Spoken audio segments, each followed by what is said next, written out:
Failure is often that early morning hour of darkness which precedes the dawning of the day of success. Leigh Mitchell Hodges. My friends, just stick with this. You can do it.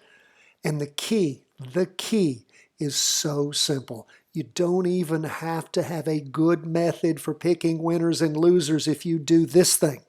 If you can just hit the mark half the time. Just half the time, even actually less than that, 4 out of 10 times. If you will limit your losses in a down move like this, if you will limit them to literally half of your gains. So 2-to-1 risk to reward ratio, you can see it right here. That's all you have to do. And if you then just throw darts at the board, and now I don't encourage that, but what I'm saying is think about it, do the math. The math is so simple and so easy, and nobody does the math. Nobody goes out and says, look, if you just use this little measurement tool over here, this is the real magic of TradingView. This is the magic of those of you who know how to set profit and loss bands. 2-to-1 risk to reward ratio.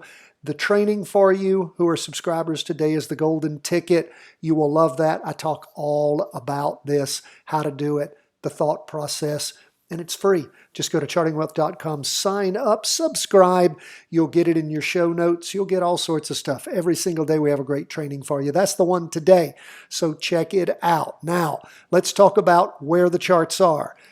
Stocks, bonds, Bitcoin down. Gold is the only thing moving up today on our charts. Let's talk about what we see happening. First with the S&P 500 on the half-day chart. We are below the 200 EMA, which means what? If you're below the 200 exponential moving average, you're looking for short positions. And we see that SPY is rolling over. We don't have confirmation yet with the STC. Hopefully that will be coming. We will be looking for it.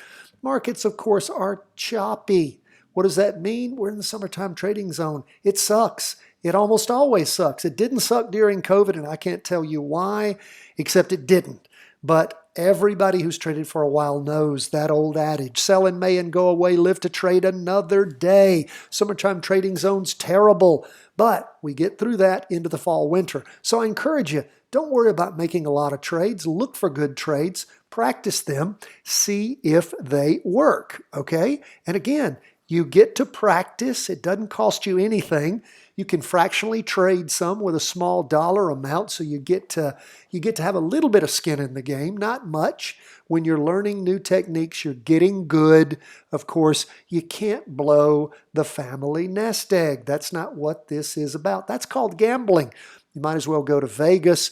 You'll probably have more fun, and you'll be around more people gambling.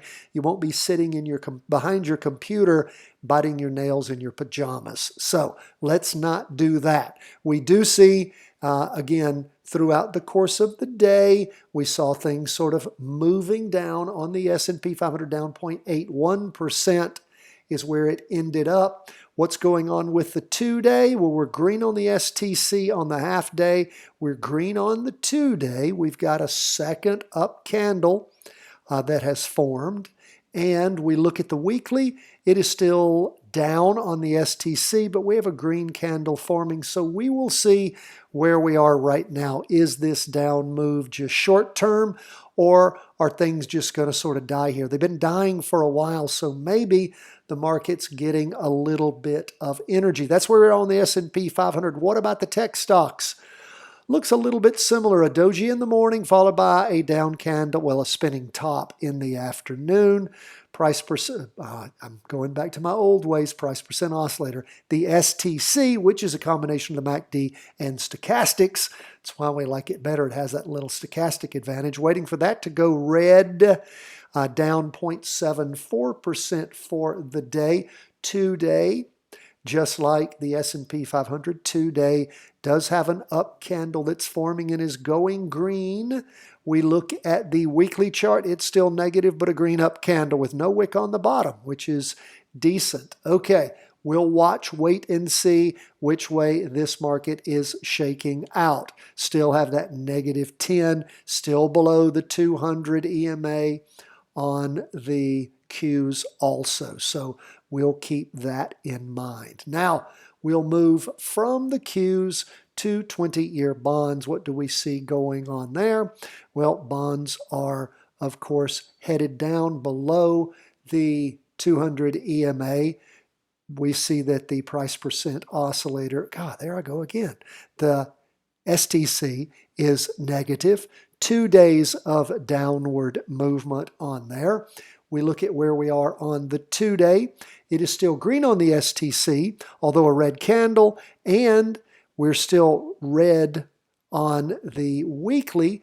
And of course, it was green and is now gone to red. So we'll keep a close eye on things, see if bonds are starting to die again, and of course if they plumb down to those prior lows. We will keep an eye on them, see how things are going and where they may settle out. Now, when of course we did have this crossover for a potential jumping in point for a down move, which of course I did on TBF and jumped into that. And of course, we're watching that track. It is going in the right direction. And again, I like to see things surging to begin with, but I like to see them continuing to surge. Slowed down a little bit and then picked up a little bit at the end of the day, but still hasn't hit the prior high that it did in the afternoon on Tuesday. So we'll see where that goes. This is the inverse fund, TBF. It's the inverse of course, TLT 20-year bonds. Now, let's move on, see what's up with gold. Gold up for the day, 0.64%. We look at the half-day chart, and of course, you can sort of see this channel here. Gold has been moving through for a few days. Up some for the day, 0.64%. We're still in the green when it comes to the STC, but it, of course, already peaked and then dropped down. We look at the 2-day. Where are we there? Still negative as far as the STC goes.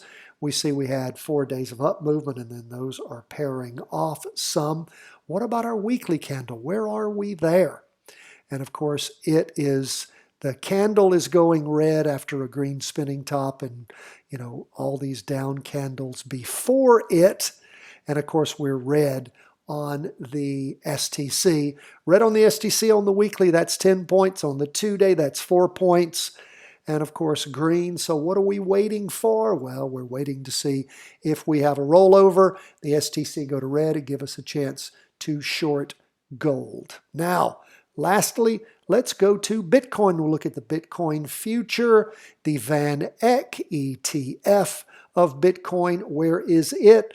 Well, Bitcoin, after popping up, is now popping down 5.22%. Still green, and of course this is a really crappy STC. Why? Because of all this sideways movement. We saw Bitcoin spring and then may have already sprung. We'll see where it goes from here. I like it when you see a breakout, and of course what you hope is that it soars in the direction it breaks out in. Well, it didn't do that today. That soaring, that bird got its wings clipped pretty quickly. We look at the 2-day, and we do have a green up candle that's formed, but the STC, of course, is still negative. What about the weekly? We have a green, a little bitty green spinning top, almost a doji, but hasn't hit those lower lows yet. Has Bitcoin found a bottom? We don't know. We'll wait and see, but I'm not jumping into Bitcoin right now. None of these cryptocurrencies. Bitcoin is the big player. When Bitcoin soars, everything tends to soar with it.